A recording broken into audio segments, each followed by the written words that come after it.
Ang kwentong ito ay hango sa totoong buhay. Mula ito sa isa nating kabayan na itago na lang natin sa pangalang Mirna. Walang eksaktong taon, probinsya ng Aklan. Naglalakad sa daanan ang matandang si Mang Lucio.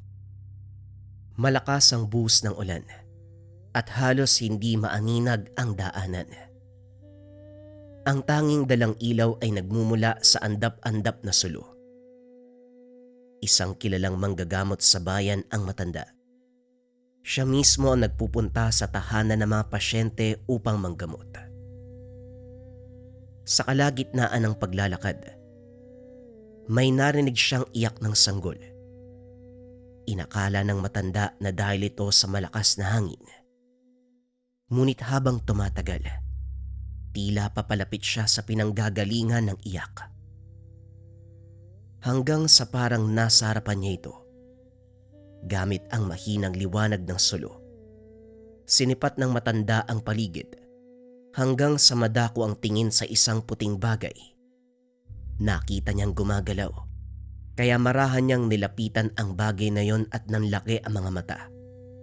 Nang makita ang sanggol na nakabalot sa puting lampin. Mabaging langit. Sino kayang walang pusong ina ang nag-iwan sa anak niya sa lugar na ito? Kawawa ka naman. Halika na, iuuwi na lang kita. Wika ni Mang Nasyo habang binubuhat ang sanggol. Dinala niya sa tahanan. Kumuha ng mga tayong damit. Binalot ang katawan nito upang hindi lamigin. At dahil wala pang alam sa pag-aalaga ng sanggol, humingi ito ng tulong sa kapitbahay na si Mirna. Nagulat ang dalaga dahil biglang may kumatok sa pintuan habang naghahanda na itong matulog. Nang buksan niya ang pintuan, tumambad si Mang Lucio na may kalong na sanggol. Magandang gabi, Mang Nasyo. Gabing-gabi na po ah. Ang lakas pa ng ulan. Saan po galing yung sanggol na yan? Wika ni Mirna. Yun nga ang gusto kong sabihin sa'yo. Napulot ko ang batang to sa tabi ng daanan. Hindi ko alam kung sino nag-iwan sa kanya. Naawa ako kaya dinala ko pa uwi. Naku, mukhang kakasilang pa lang ng batang to ah. Ang totoo, sariwa pa nga ang puso niya. Hindi ko alam kung anong ipapainom Kanina pa siya iyak ng iyak. Parang nagugutom na yata. Tamang-tama po, Manong. Kaninang hapon po bumili ko ng batas ng kalabaw. Sandali lang po ah. Ilalaga ko lang para mamatay ang mga duming nakahalo. Tumuloy po muna kayo, malamig dyan sa labas. Maraming salamat, Mirna. Pasensya na sa abala. Wala na kasi kung alam na hihingian ng tulong. Wala pong problema yun. Buti nga po may natira akong gatas May naiwan pang bote yung kapatid ko. Ito muna yung gagamitin natin para mapainom siya. At saka para hindi po malipasan ng gutom. Paggawa ng keso ang kinabubuhay ni Mirna. Ang mga kapatid ay maagang nagsipag-asawa. Wala na ang mga magulang, kaya mag-isang naninirahan sa kanilang tahanan. Magkalapit lang ang bahay nila Mang Nasyo, kaya silang dalawa lang ang nagdadamayan sa tuwing kailangan ng tulong ng isa't isa. Mabait at maasikaso si Mirna. Itinuring nitong pangalawang ama ang matanda. Dahil simula nang iwanan ito ng mga magulang at mga kapatid, si Mang Nasyo na ang tumingin sa kanya. Nang mga sumunod na araw, sinubukang hanapin ni Mang Nasyo ang magulang ng sanggol. Kaso nga lang nabigo ito. Ano po, Tatang? Nahanap niyo na po ba yung mga magulang ng sanggol? Hindi pa, Mirna Mukhang malabo na natin siya makita. Ano pong balak niyo sa batang yan? Siguro papalakihin ko na lang ang batang to. Total, wala naman akong kasama sa buhay Ano po yung ipapangalan niyo sa kanya? Tatawagin ko siyang Miguel. Masaya si Mang Nasyo dahil sa hindi inaasahang himala. Ngunit lingid sa kalaman nito na hindi lang basta sanggol ang napulot. Natuklasan nito makalipas ang 12 taon. Miguel, halika nga dito anak. Tulungan mo kung ipasok yung mga sinibak na kahoy. Baka abutan tayo ng ulan. Opo, Tatay Nasyo. Nandiyan na po. Lumaking matulungin at mabait si Miguel. Naaasahan na ito ni Mang Nasyo sa gawaing bahay, gaya ng pagsasaing at pagluluto ng ulam.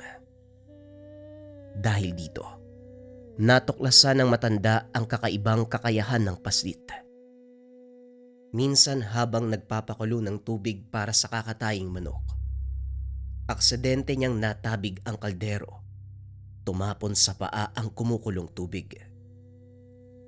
Nataranta ang matanda dahil alam niya na malalapnos ang balat ni Miguel. Ngunit nang tignan niya ito, tila walang nangyari. Hindi man lang umiyak ang paslit. Naku Miguel, bilisan mo. Buhusan natin ng malamig na tubig ang paa mo para hindi malapnos ang balat.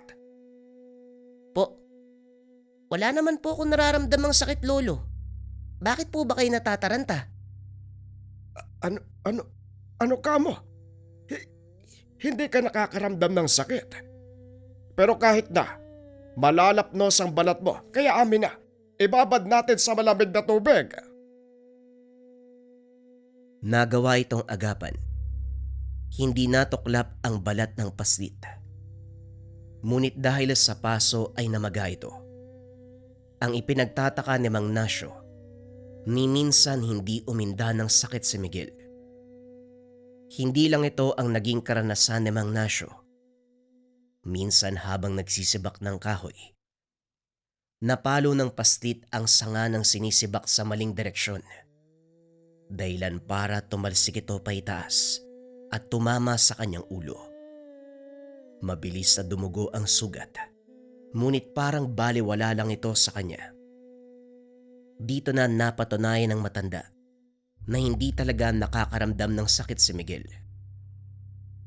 Talaga bang hindi ka nakakaramdam ng sakit?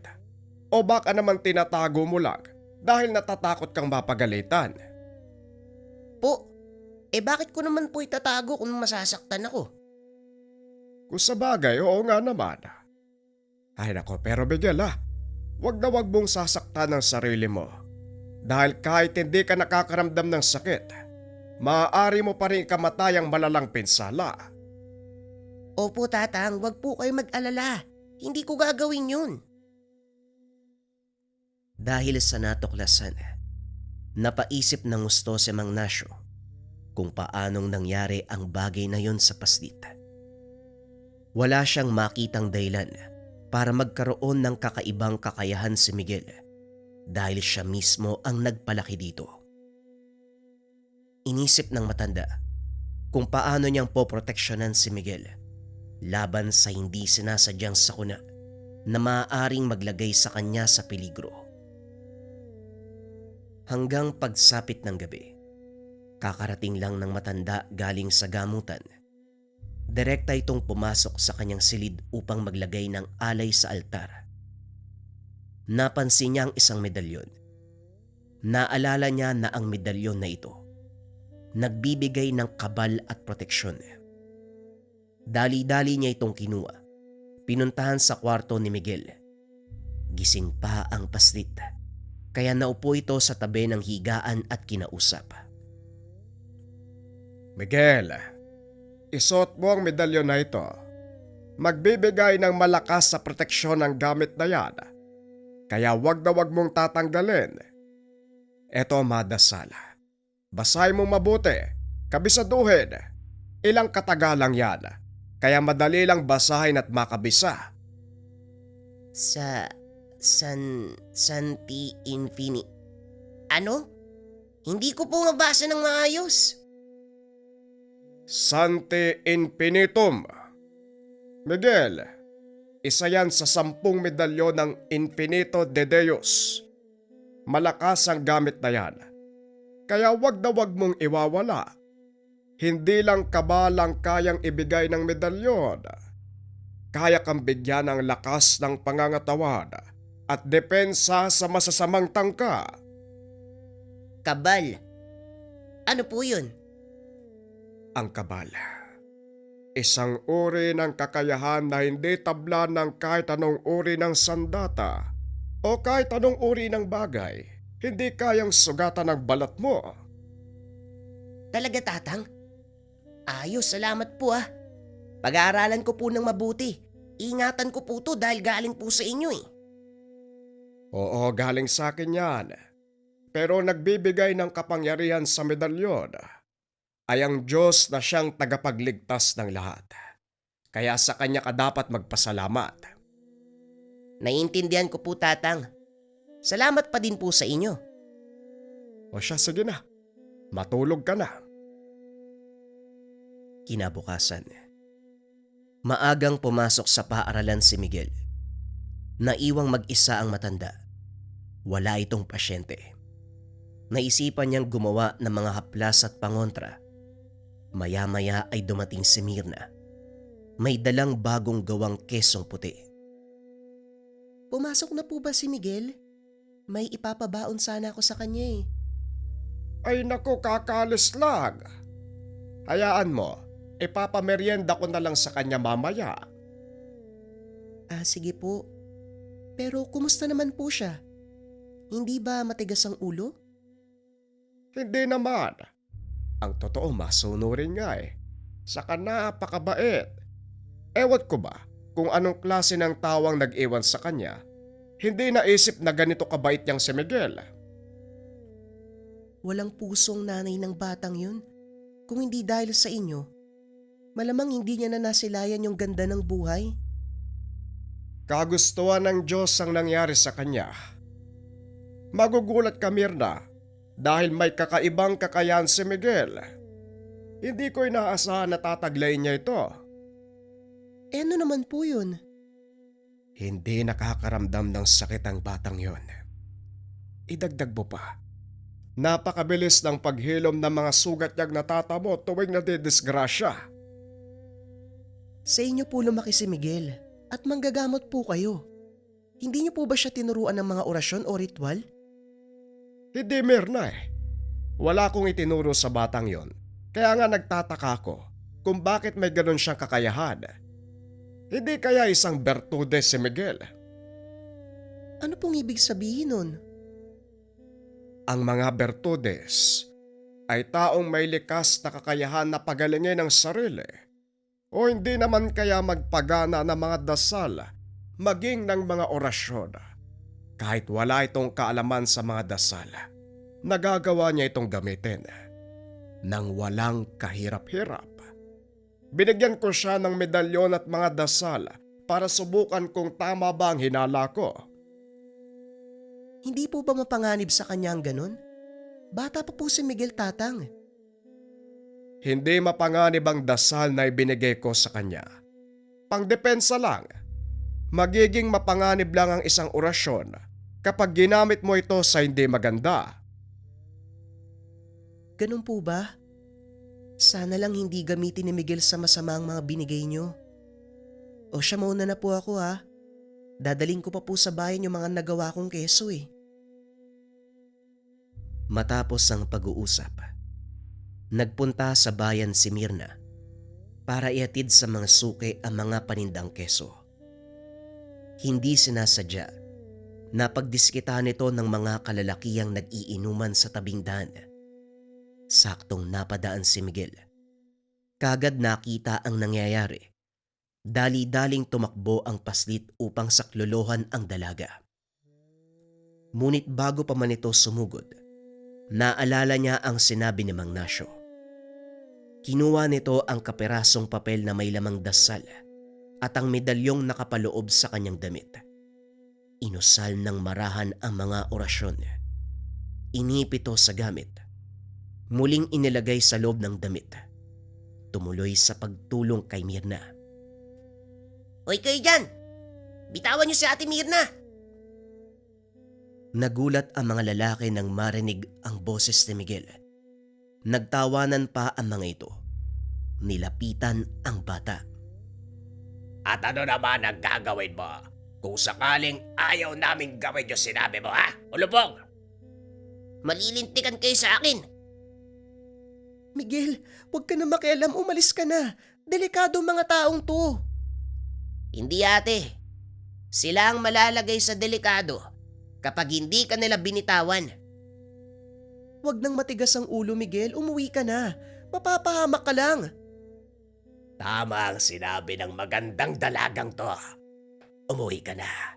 Ipaubaya mo na siya sa amin. Pasensyahan tayo, binalaan ko kayo ha. Pero hindi niyo ako pinakinggan. Naglakad ang binata papunta sa kinaroroonan ni Mirna. Walang pagdadalawang isip na hinawakan ang kamay ng lalaki na may hawak sa dalaga. Nagulat ito. Napakalakas ng pagkakahawak ni Miguel. Hindi pangkaraniwang ang lakas para sa isang paslit. Napalod ang lalaki dahil sa sakit. Maging si Mirna ay nagulat sa ipinapakita ni Miguel. Maswerte at nakita sila ng mga pulis, kaya dali-daling sinita ang mga ito. Nagtakbuhan ng mga kalalakian, naiwan si Mirna at Miguel. Halika na, Miguel, umuwi na tayo. Baka bumalik pa yung mga lalaking yun eh. Dali-daling hinila ni Mirna ang kamay ng binata pauwi. Pagdating sa tahanan ni Mang Nasyo, nagsumbong ang dalaga. Tama po kayo. May kakaiba nga kay Miguel. Kanina po sa bayan, pinagdiskitaan ako ng mga kalalakian eh. Napadaan siya at maniwala po kayo o hindi manong. Binalian niya ng kamay yung isa sa mga lalaki. Anong sinabi mo? Binalian ni Miguel ng kamay ang isa sa mga lalaki. Sigurado ka ba, Berna? Hindi po ko pwedeng magkamali. Kitang-kita ko po eh kung paanong pinilipit ni Miguel yung kamay ng lalaki. Imposible. Hindi ko naman siya tinuruan ng mga dasal pampalakas eh. Ang tinuro ko sa kanya, dasal pang depensa. Kung ganun po, saan niya po nakuha yung kakayahan na yun? Yan ang aalamin ko sa kanya mamaya. Teka, nasa na pala yun?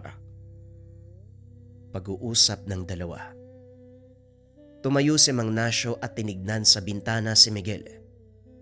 Nakita itong nakaupo sa putol na puno habang pinapakain ang mga manok. Bumaba ang matanda upang kausapin ito. Miguel, pwede ba kitang kausapin? May itatanong lang sana ako.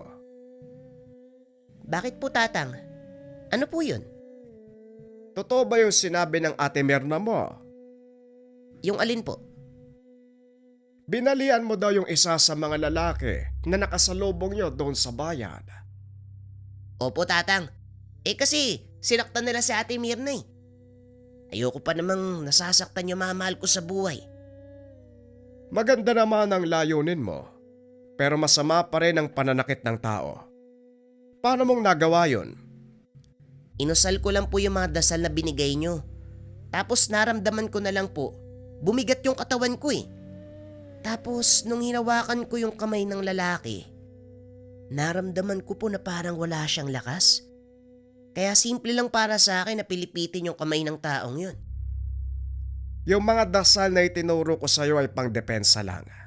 Wala naman doon na magbibigay sa'yo ng lakas eh. Hindi ko po alam, pero yun po kasi yung nangyari. Hayaan mo na nga. Ang importante ligtas kayong nakauwi ng ate mo.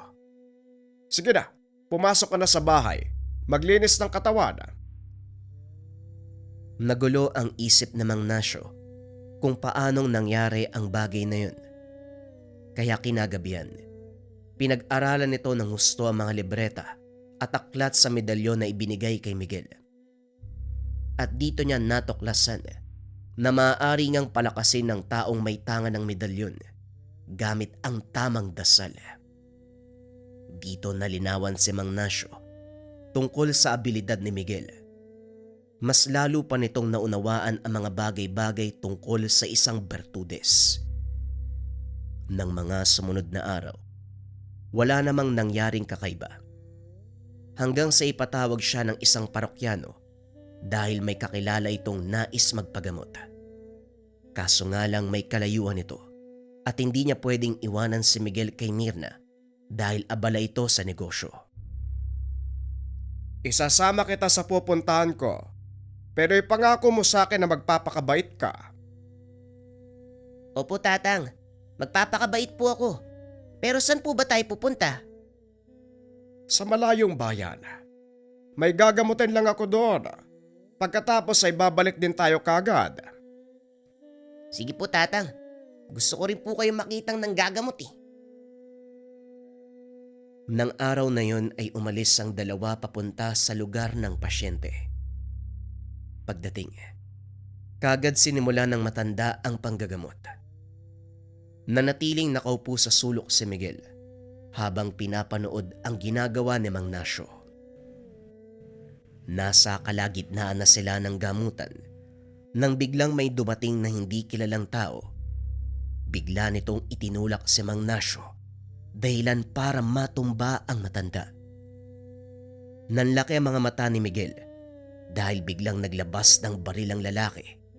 Walang pagdadalawang isip na binaril ang matanda.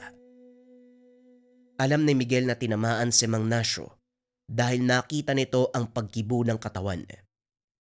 Nagsigawan ang mga tao sa loob at ang ilan nagsipagtakbuhan. Naiwan sa loob ng tahanan silang tatlo ng matanda. Anong kasalanan sa'yo ni Tatang Nasyo? Bakit mo siya binaril? Inakala nitong patay na ang matanda dahil hindi na kumikilos. Samantalang ang lalaki naman sa halip na sumagot, naglakad palabas ng bahay. Ngunit hindi pa man tuluyang nakakakbang palabas ng pintuan, bigla siyang hinila ni Miguel. Tumilapon ang lalaki sa sahig. Dahil sa galit muli nitong binunot ang baril at tinutok kay Miguel. Huwag kang makikialam ha, kung ayaw mong sumunod sa matandang yan. Asawa ko ang ginagamot niya at wala siyang paintulot mula sa akin para gawin yun. Wika ng lalaki habang tumatayo. Hindi naman natinag sa kinakatayuan si Miguel. Nang makabangon na ay nilapitan nito ang binata, akmang hahampasin nang biglang magsalita si Mang Nasyo. Huwag na huwag mong malapatan ng kamay ang batang yan. Kung hindi, sasamain ka. Nagulat ang lalaki at napalingon sa matanda. Alam nito na napatay niya si Mang Nasyo nang barilin niya sa dibdib. Ano? Paano ko nakaligtas? Hindi yan ang dapat mong itanong. Kung hindi, paano kang makakaligtas sa oras na galawin mo ang paslit na yan? Hindi mo ako mapipigilan, tanda. Nasa loob ka ng pamamahay ko at maaari kitang patayin. Ay nako, sinubukan mo na, hindi ba? Ano nangyari? Bakit nakatayo pa rin ako? Wika ni Mang Nasyo na lalong nagpairita sa lalaki. Talagang hinahamon mo ko, no? Pwes tignan natin kung hanggang saan yung yabang mo. Matandang albularyo, uunahin kong patayin ang batang to! Pinaputokan ng lalaki si Miguel. Bumulagta ang paslit. Hindi na muling kumilos. Parang pinagsukluban ng langit at lupa si Mang Nasyo. Lalo pa nang makita nito na wala ng malay ang bata. Hindi ito makatayo sa kanyang kinauupuan. Tanging pag-iyak na lang ang nagawa. Sinisisi ng matanda ang sarili dahil sinama niya ang paslit sa lugar na yon. Siguro naman, matututunan mo na ang pinakamahalagang leksyon, tanda. Huwag tawag kang manghihimasok sa buhay, lalong-lalo na kung wala kang permiso. Tumutulong lang ako. Humingi sa akin ng tulong ang asawa mo dahil sa iniinda niyang sakit. Pero ito ang naging kapalit ng pagtulong. Nawala ang kaisa-isa kong kayamanan. Kung gusto mo, pwede ka namang sumunod sa kanya eh. Total matanda ka na. Para makapagpahinga ka na sa miserable mong buhay. Ibinaling ng lalaki ang baril kay Mang Nasyo. Ipinikit na lang ng matanda ang mga mata. Dinama ang napakalamig na bakal sa kanyang noo. Ipapaputok na sana ng lalaki ang baril. Nagsalita si Miguel. Umalis ka sa harapan ng tatang ko. Walang niya ka. Tinutulungan na nga namin yung asawa mo, ganyan ka pa. Hindi ko alam kung paano ka nakaligtas sa bala ko. Pero sa ikalawang pagkakataon, sisiguraduhin ko na pareho kayo mapaparusahan sa panghihimasok sa aming tahanan. Hindi nagawang iputok ng lalaki ang baril kay Tatang Nasyo. Bigla itong dinamba ni Miguel. Pilit inaalis ng lalaki ang bata mula sa pagkakakapit. Hanggang sa matalisod ang lalaki sa paanan ng upuan. Tumama ang ulo ni Miguel sa matigas na bagay, dahilan para mawalan ito ng malay. Muling tumayo ang lalaki. Nilapitan ang paslit at pinagsisipa ito. Walang iya ka. Papatayin mo talaga ako. Pisuunahan na kita. Patuloy na binugbog ng lalaki si Miguel. Ngunit wala pa rin itong malay. Hindi naman makalis si Mang Nasyo sa kinaupuan. Hindi nito alam ang gagawin. Nang mga sandaling iyon gulong-gulo ang isipan ng matanda. Hindi alam kung ano ang uunahing iligtas. Ang sarili o si Miguel. Hanggang sa nagbalik ang lahat ng alaala. Simula ng araw na napulot niya si Miguel hanggang sa kasalukuyan. Lahat ng masasayang alaala ay dumaan sa isip ni Mang Nasyo. Hindi niya namalayan. Unti-unti na siyang tumatayo. Naglalakad papunta sa kinaroroonan ng lalaki. Hinawakan niya ito sa balikat at sinuntok sa tagiliran. Namilipit ang lalaki hanggang sa mapaluhod. Kinuha ng matanda si Miguel at dinala sa ligtas na lugar. Sa kasamaang palad, nasa tabi ng lalaki ang baril, kaya nagawa niya itong pulutin. Pinagbabaril si Mang Nasyo. Dahil sa taglay na malakas na kabal, hindi tumatalab ang bala. Kaso nga lang dahil mahina na ang pangangatawan, hindi na nito kayang panatiliin ang sariling proteksyon. Alam ng matanda na sa isang maliit na pagkakamali ay maaari niyang ikamatay. Inilapag nito ng marahan si Miguel sa isang upuan at muling hinarap ang lalaki. Pagbabayaran mo ang ginawa mo sa anak ko.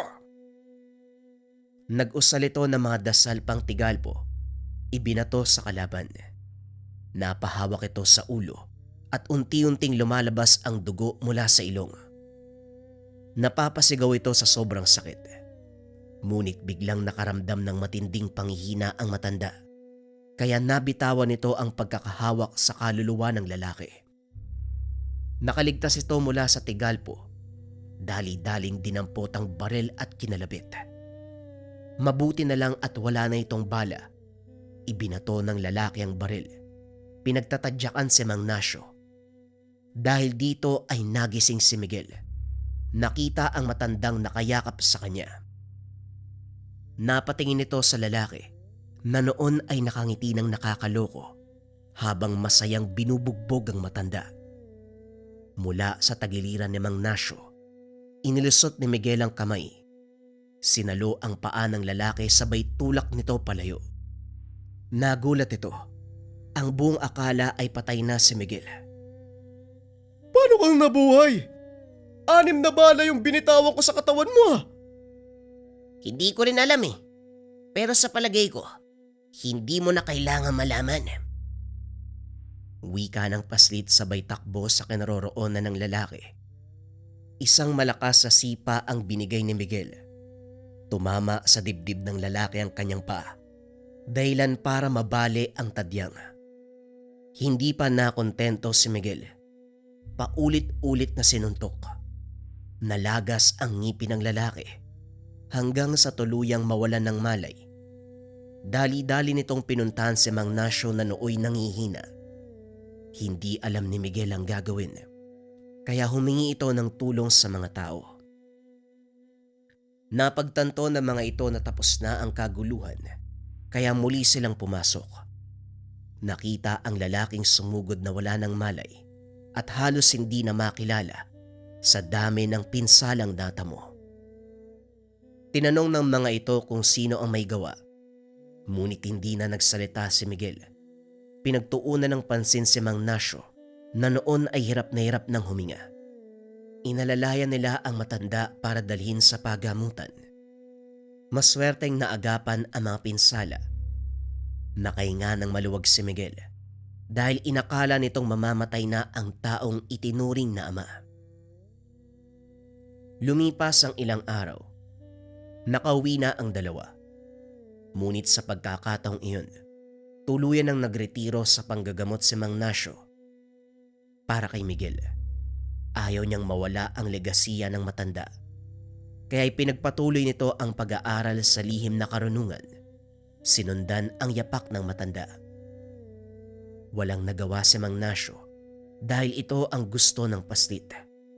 Kaya naman sinuportahan na lamang. Sa paglipas ng mga taon, nagawang pagsabayin ng binata ang pag-aaral at panggagamot. Hanggang sa matapos ng sekundarya, huminto sa pag-aaral si Miguel. Itinoon ang pansin sa mga taong nangangailangan ng tulong. Kasalukuyan, wala na si Tatang Nasyo. Patuloy pa ring nabubuhay ang legasiya sa katauhan ni Miguel. Kinilala sa kanilang lugar na Batang Bertudes.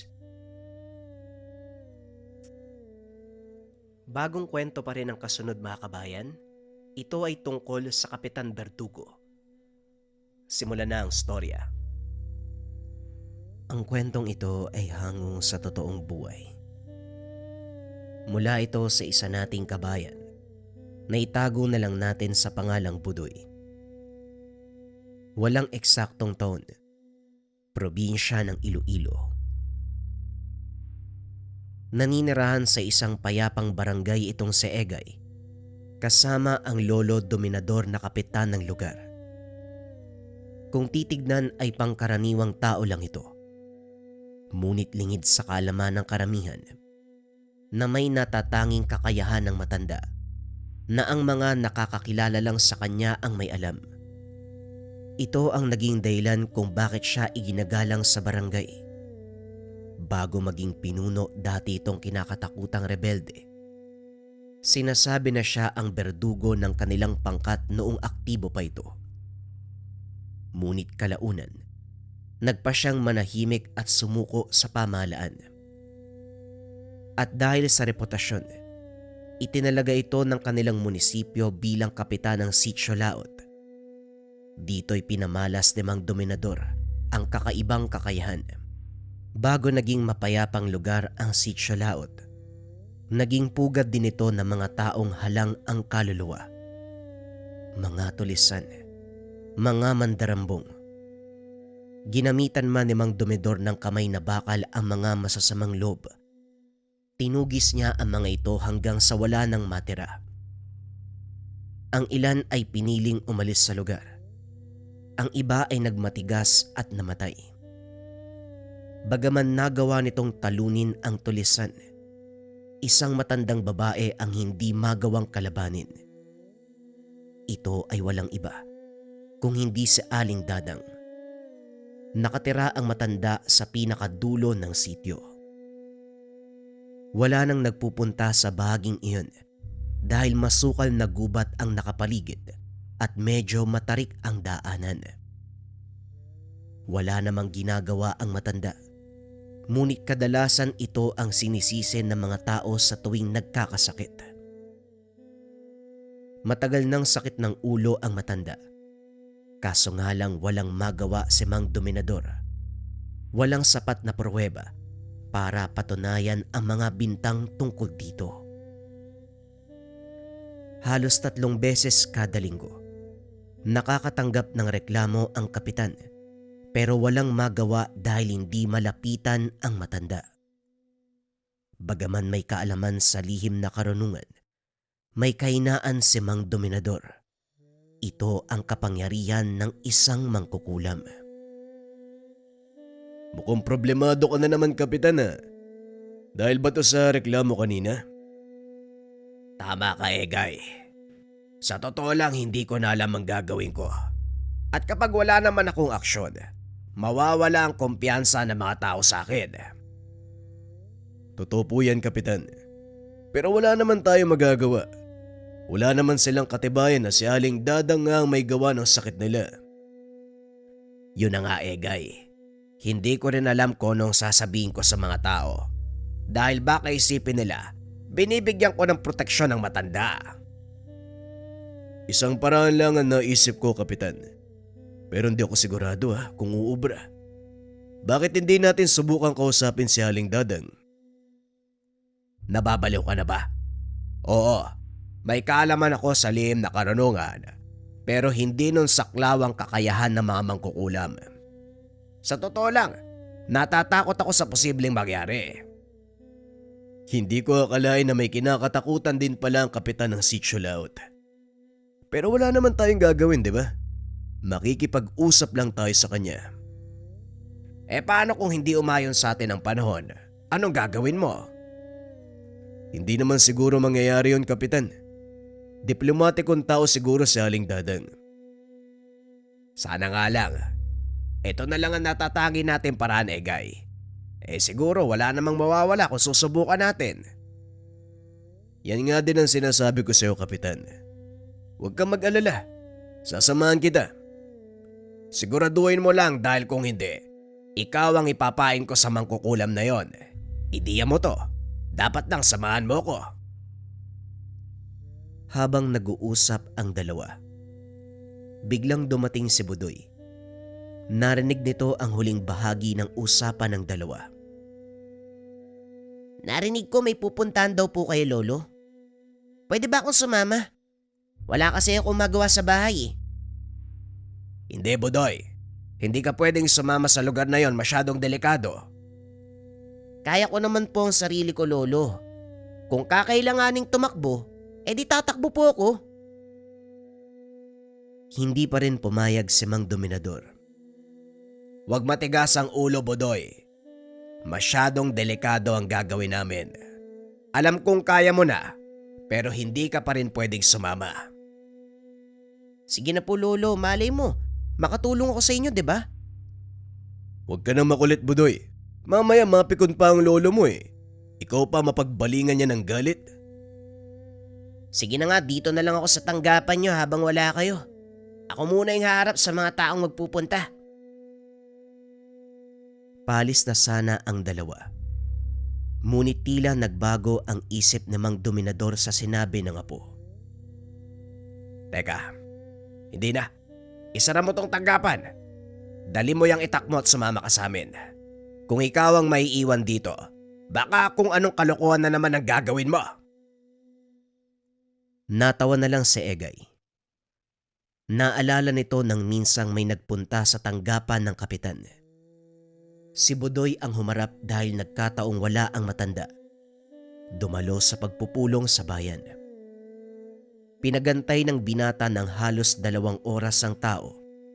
Samantalang alam nito na gagabihin si Mang Dominador sa pag-uwi. Kinabukasan, nakatanggap ng reklamo ang kapitan tungkol sa ginawa ni Budoy. Kaya naman simula noon, hindi na ito pinagkatiwalaan ng matanda sa kanyang tanggapan. Habang nasa daan, panay ang tanong ni Budoy. Ngunit nanatiling tahimik si Mang Dominador at Egay. Hanggang sa mapansin ng binata ang daang tinatahak nila, papunta sa tahanan ng mangkukulam na si Aling Dadang. Teka, parang pupunta tayo kay Aling Dadang Lo, anong gagawin natin dun? Ito ang dahilan kung bakit ayaw kitang isama. Bukod sa napakaingay mo, hindi ka mapirme. Ay nako, manahimik ka na nga. Ilang minuto pa, natanaw na nila ang bakuran ni Aling Dadang. Tila alam nito na parating si Mang Dominador. Nakatayo ang matanda sa mismong pasukan ng bakuran. Kapitan, ay anong ginagawa nyo dito? Huwag mo sabihin naliligaw ka lang. Hindi po, Aling Dadang. May sadya po kami sa iyo kung maaari po sana. Pag-usapan natin sa loob ng inyong tahanan.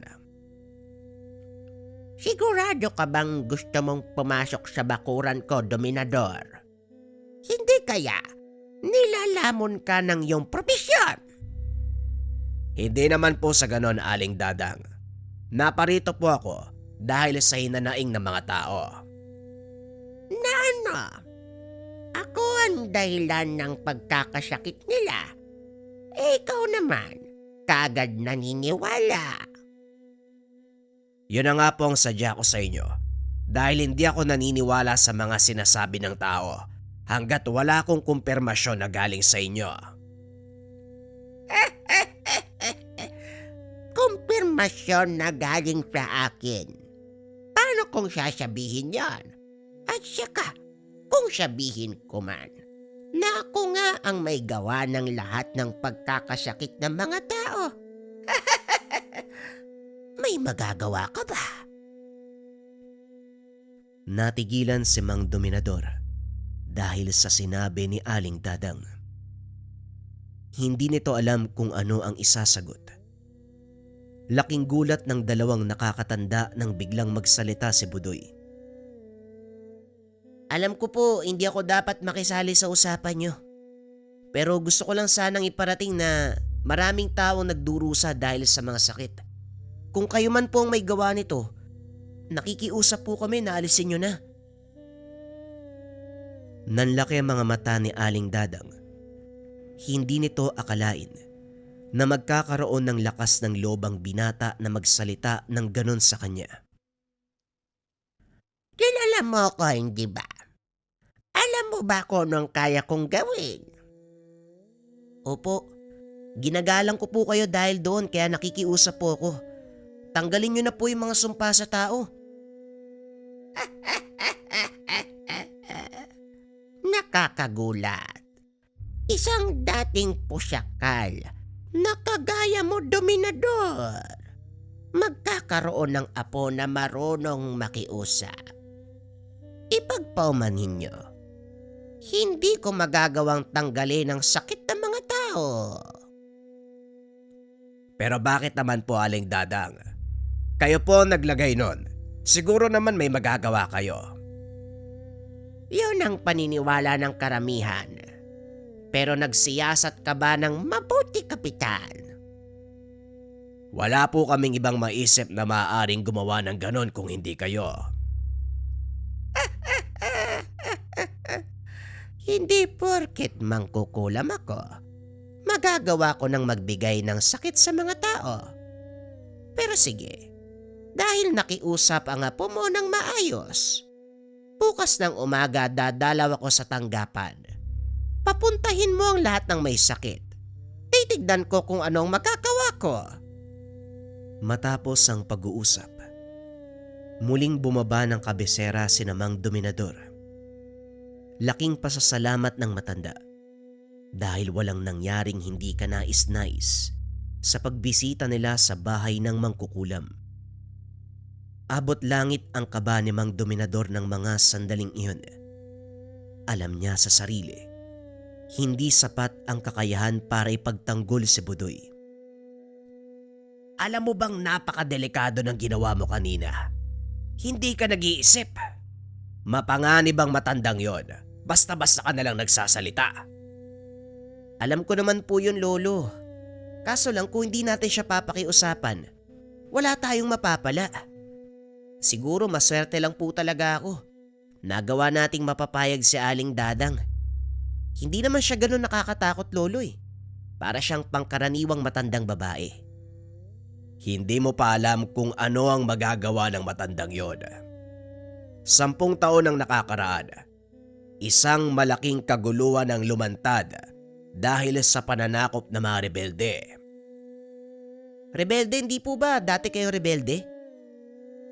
Oo, apo. Ako mismo ang nakasaksi kung paanong tinalo ni Aling Dadang ang mga kasama ko. Kaya ganun na lang ang takot ko sa matandang yun. Lo, matagal na panahon na po yun. At sigurado kung may dahilan si Aling Dadang kung bakit niya ginawa yun. Tama ka. Perwisyo ang idinulot namin noon hindi lang sa baryong ito, kundi maging sa mga karatig lugar. Ang pagkatalong iyon ang siyang nagbigay sa akin ng sapat na dahilan para masabing hindi tama ang ginagawa ko. Kaya nagpa siya ako magbalik loob. Kung ganun lolo, alam mo pala na hindi masama si Aling Dadang eh. Bakit hindi mo sabihin sa mga tao? Hindi ganun kadali. Mahirap paniwalain ng mga tao, lalo pat alam nilang mangkukulam si Aling Dadang. Para sa kanila, walang mabuting gagawin ng mga kagaya niya. Hindi po ba sinabi niyo na siyang tumalo sa mga rebelde? Hindi ba alam ng mga tao yon? Hindi, Budoy. Walang nakakaalam ng totoong nangyari. Itinago ni Aling Dadang ang lahat. Hindi ko alam kung anong dahilan pero sa palagay ko mas makakabuti yon. Lubusang nalinawan si Budoy kung bakit gano'n na lang ang takot ng kapitan sa mangkukulam. Bagaman nagtataglay ito ng hindi masukat na lakas, hindi na pag-aralan ng matanda kung paanong makipaglaban sa kagaya ni Aling Dadang. Kinabukasan maaga pa lang ay napakarami ng may sakit na pumunta sa tanggapan ng kapitan. Wala pa si Aling Dadang ng mga oras na yun. Ito na ba ang lahat ng may sakit sa lugar natin, Egay? Opo, Kapitan. Inikot ko ang barangay kagabi. Ang ilan sa mga tandod natin ay nagpunta sa mga karatig baryo para ipagbigay alam sa mga tao doon ng gamutan. Mabuti naman, pero teka. Sinabi mo sa kanila ang tungkol kay Aling Dadang? Siyempre hindi po. Sa palagay nyo magsisipagpunta na mga yan kung sakaling sinabi ko. Pero wawakasan ko ngayong araw ang takot ng mga tao sa kanya. Sandali lang, wala pa rin ba si Aling Dadang? Yan nga ang hindi ko alam, Kapitan eh. Pero teka, sino ang kausap ng apo niyo doon? Napalingon si Mang Dominador sa direksyong itinuro niya. Nakita nitong may kausap si Budoy. Isang babae na halos kasing edad ni Aling Dadang, pero iba ang kasuotan nito. Taliwas sa nakita nilang anyo ng mangkukulam. Nakabihis ng maayos ang matanda. Nakatali ang puting buhok at may hawak na tungkod na gawa sa itim na kahoy. Teka, sandali lang. Si Aling Dadang ang babae yan eh. Po, paano mo nasabi, Kapitan? Maniwala ka sa akin. Kilala ko ang tungkod na hawak niya. Halika, lapitan natin sila. Dali-daling naglakad si Mang Dominador palapit sa binata. Kinausap si Aling Dadang. Magandang umaga, Aling Dadang. Mabuti at nakarating kayo ng ligtas. Nag-aantay na po ang mga tao. Alam ko, Kapitan. Sinabi na sa akin ng apo mo. Salamat, Budoy ha. Halika, simulan na natin ang gamutan. Kapitan, papilahin mo isa-isa mga tao. Unahin ang pinakamalala. Naupo ito sa pinakagitna ng bakuran at doon isinagawa ang panggagamot. Napag-alaman ni Aling Dadang na hindi kulam ang dahilan ng pagkakasakit ng mga tao kung hindi mas malakas na kapangyarihan. Ano po ang ibig niyong sabihin, Aling Dadang? Anong mas malakas na kapangyarihan? Batay sa obserbasyon ko, may mga insektong lumalabas sa katawan ng mga pasyente. Nakampante ang gumawa nito sa kanila dahil hindi niya inagapan ng panggagamot ko. Pero hindi malayong malalaman niya ito at babalik pa siya para hanapin kung sino ang kumontra sa ginawa niya. Kung ganun po, hindi pa ligtas sa mga tao sa baryo. Hindi sila maaapektuhan ng gagawin ng mambabarang dahil ako ang pinupunterya niya. At dito ko kinakailangan ng tulong mo, Kapitan. Tulong ko? Naku, Aling Dadang, alam kong wala kang kaalaman sa mga dasal pang kumbate na maaaring ipanlaban sa atake ng mga barang. Kaya pumunta ka sa tahanan. Tuturuan kita ng ilan sa mga nalalaman ko. Matapos ang gamutan ng araw na yun, sinabi nito ang totoo sa mga tao. Ang ilan ay hindi makapaniwala na ang pinagbibintangan nilang mangkukulam ay siya palang tumulong sa kanila. Maging si Mang Dominador, hindi inasahang ganong kalakas ang kapangyarihan ni Aling Dadang. Mahigit 100 tao ang ginamot niya sa loob ng isang araw. Kinabukasan, gaya ng sinabi ni Aling Dadang, nagpunta si Mang Dominador sa tahanan nito upang matuto na madasal. Pangungunahan na kita, Kapitan. Hindi madali ang pagdadaanan mo. Maaring magkaroon ng komplikasyon sa iyong espiritual na lakas, lalo pat hindi ka na ganong kabata.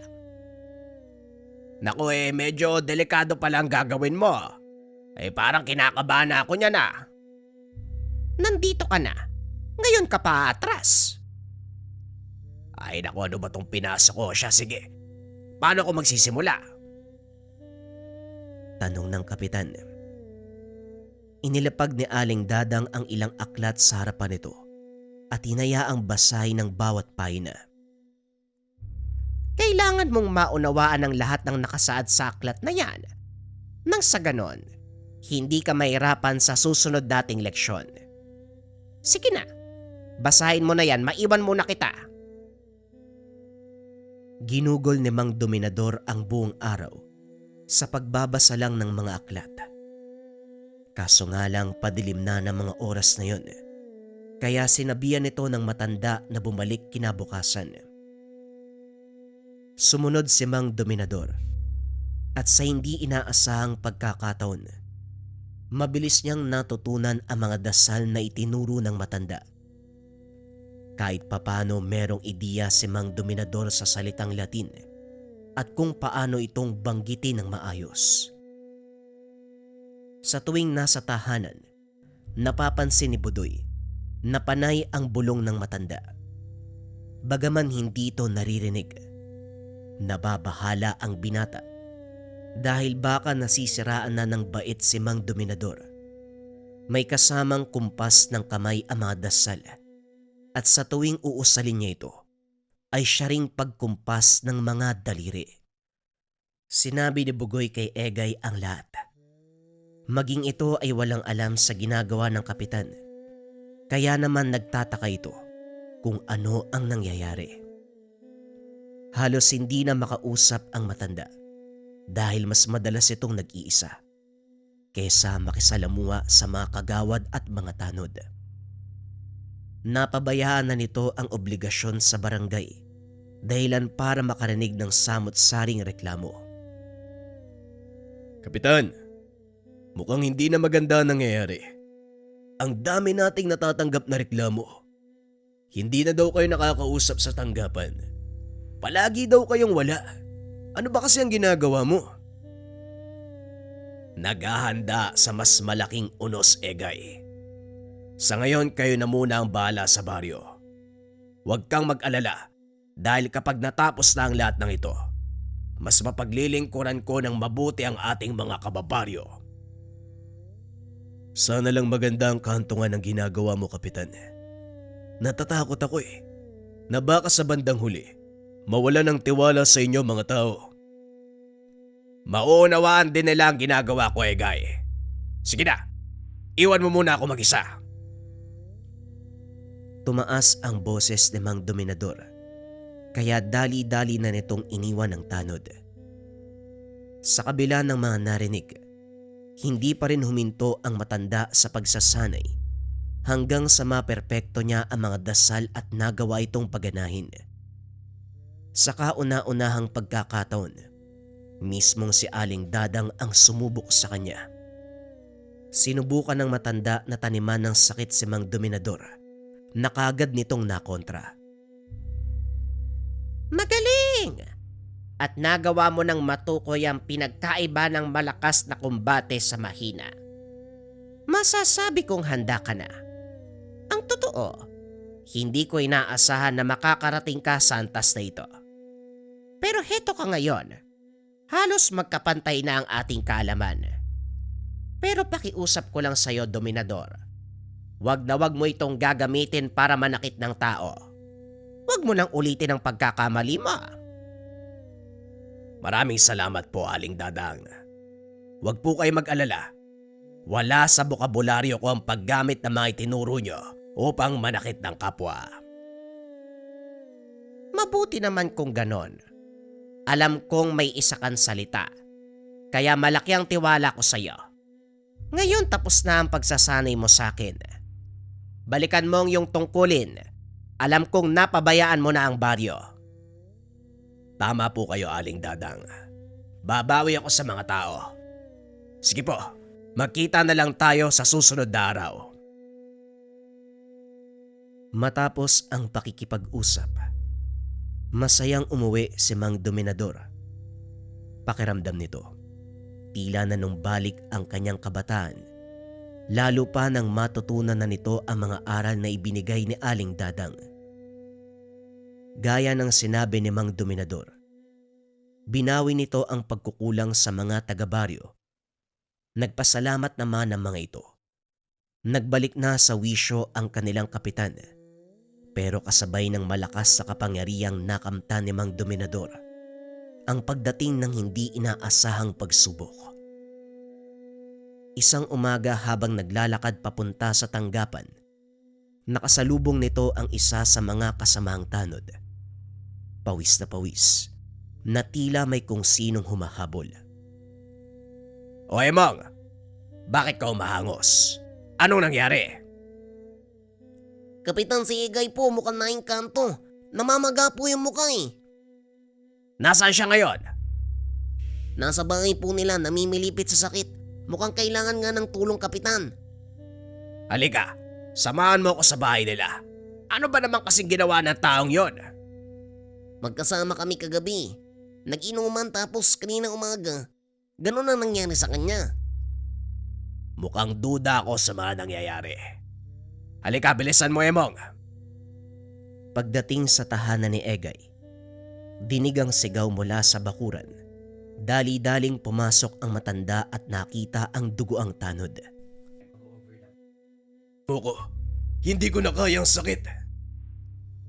Nakaramdam ng awa si Dominador sa kalagayan ng tanod. Hinawakan niya ang pulso ni Egay. Naramdaman ang kakaibang presensya. Ito ang unang beses na nakaengkwentro ni Dominador ang ganong puwersa. Isang itim na enerhiya ang bumabalot sa katawan ni Egay at hindi alam ni Dominador kung paano itong tatanggalin. Kakailanganin ko ang tulong ng isang tao. Emong, puntahan mo si Budoy. Sabihin mo sunduin si Aling Dadang. Si Aling Dadang, tama po ba narinig ko, Kapitan? Oo, si Aling Dadang. Bilisan mo na, wala na tayong oras. Natatakot ang mga tanod sa tuwing magtataas ng boses ang matanda. Alam nila na galit na ito. Dali-daling tumakbo si Emong papunta sa bahay ni Mang Dominador upang sunduin si Budoy.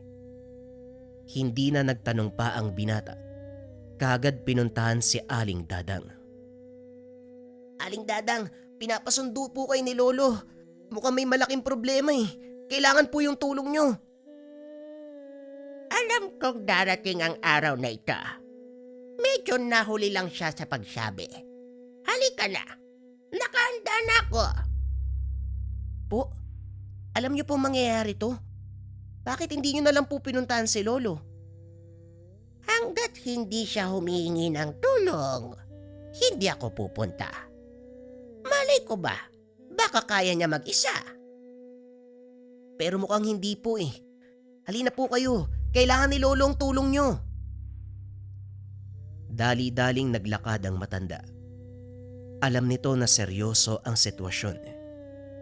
Sinabihan ni Aling Dadang ang kapitan na tawagin siya sa oras na maramdaman ang partikular na enerhiya. Pagdating sa tahanan ni Egay, kaagad nitong kinausap ang kapitan. Mukhang napaaga ang pagdating ng kalapan. Tama ho kayo. Ang enerhiyang nararamdaman ko sa katawan ni Egay ay gaya ng pinaramdam mo sa akin noon. Nangangahulugan lang na nandito siya. Sabi ko sa'yo noon, hindi na natin maiiwasan ka. Hahanapin na mambabarang ang taong bumagsak sa kanyang sumpa. Alam ko na hindi ito magiging madali, pero sigurado kung handa ka na. Handa na ho ako. Ano pong ibig niyong sabihin? Sa pinagsama mong kakayahan sa pisikal at espiritual na kumbate, magagawa mong talunin ang mambabarang. Hindi po ako sigurado. Pero kung wala nang ibang paraan para mailigtas si Egay, gagawin ko. Huwag mong alalahanin si Egay. Ako nang bahala sa kanya. Ang kailangan mong pagandaan, sa oras na mahuli natin ang mambabarang, yun na ang simula ng laban niya. Ngayon magkarga ka na. Pagsisimula na akong hulihin ang mambabarang. Hinarap ni Aling Dadang si Egay. Nagsimulang mag-usal na mga dasal panghuli. At tila nag-aantay naman ng kalaban, kaya mabilis niyang nakuha. Mukhang matagal mo na akong inaantay. Hannibal! Hindi ko inakalang ikaw pala ang bumasag sa sumpang binigay ko sa mga taga-baryo.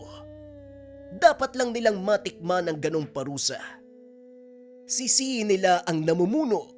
Kung hindi dahil sa kanya, malamang malaya pa akong nakakapaglakad. Kasalanan mo kung bakit ka naputulan ng paa, Hannibal. Isang tao lang ang may kasalanan sa'yo kaya Hindi na naituloy ni Aling Dadang ang sasabihin. Inawat ito ni Mang Dominador. Ako ang hinahanap ng taong to. Kaya ako ang harap sa kanya.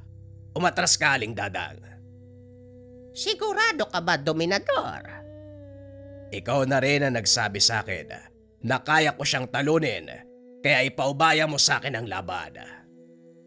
Kung ganon, sayong-sayo na. Tumayo ang kapitan sa tabi ni Egay. Hinawakan ang kalingkingan. Gaya ng itinuro ni Aling Dadang, nagbitaw ang matanda na mga dasal na pangparusa. Sa palagay mo, mapapatay ako ng mga simpleng dasal. Nagkakamali ka. Ito ba ang pinagmamalaki mo? Hindi ba't ikaw ang kapitan ng baryo? Ang kinakatakutang pusakal at berdugo? Bakit ibang presensya ang nararamdaman ko? Nasaan ang malademonyo mong pagkatao? Matagal ko nang iwinaksi ang katauang yon. Kasabay ng pagbitaw ko bilang rebelde. Kinalimutan ko na ang nakaraan. Ibang tao ang kaharap mo ngayon. Hindi na mabubura sa isip ng mga taong nakakakilala sa iyo ang nakaraan. Kaya kahit anong gawin mo, babalik at babalik ka sa dati mong katauhan. Kung sakaling papatay man uli ako, sisiguraduhin kong sa makatarungan na paraan. Makatarungan na paraan? Nagpapatawa ka ba? Nasaan ang katarungan sa pagpatay? Nagiging makatarungan ang pagpaslang kung ipapataw mo ito bilang parusa sa mga taong kagaya mo. Lingid sa kaalaman ni Hannibal na hindi lang basta pang parusang dasal ang binitawan ng kapitan.